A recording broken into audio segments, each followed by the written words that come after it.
যুক্তরাষ্ট্রে নতুন ভিসা নীতি ফ্যাক্ট চেকার ও অনলাইন নিরাপত্তা কর্মীদের লক্ষ্য করছে। ট্রাম্প প্রশাসন জানিয়েছে, যারা মত প্রকাশের স্বাধীনতায় হস্তক্ষেপের সাথে যুক্ত তাদের ভিসা আবেদন প্রত্যাখ্যান হবে। শুরুতে H-1B ভিসার জন্য প্রযোজ্য হলেও ভবিষ্যতে সব ধরনের ভিসার প্রভাব ফেলবে। আরও বিস্তারিত জানুন ফারজানা আফরোজের রিপোর্টে।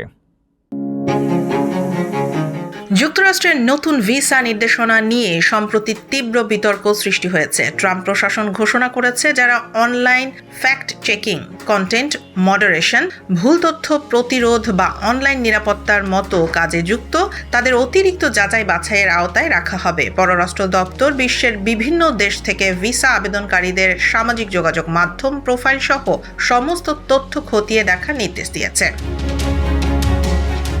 নির্দেশনার মূল লক্ষ্য যুক্তরাষ্ট্রে প্রবেশকারী অভিবাসীরা দেশটির মত প্রকাশের স্বাধীনতায় হস্তক্ষেপ বা সেন্সরশিপে যুক্ত না হয়। বিশেষ করে এই নীতি প্রথমে H-1B ভিসা প্রার্থীদের জন্য প্রযোজ্য হবে, যা প্রযুক্তি খাতের উচ্চ দক্ষতা সম্পন্ন বিদেশিদের জন্য দেয়া হয়। তবে পরবর্তীতে এটি সকল ধরনের ভিসার ক্ষেত্রে প্রযোজ্য হবে বলে জানিয়েছে পররাষ্ট্র দপ্তর।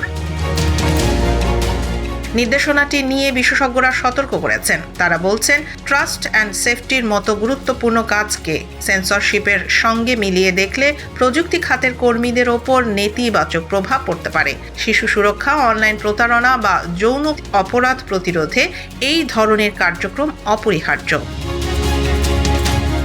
নতুন নির্দেশনা প্রকাশ্যে আসার পর ভিসা আবেদনকারীরা জানেন, যুক্তরাষ্ট্রে প্রবেশের জন্য আরও কঠোর যাচাই বাছাই পদ্ধতি সম্মুখীন হতে হবে। তবে প্রশাসন বলছে, এই নীতি মূলত দেশবাসীর নিরাপত্তা এবং মত প্রকাশের স্বাধীনতা নিশ্চিত করার উদ্দেশ্যেই আনা হয়েছে।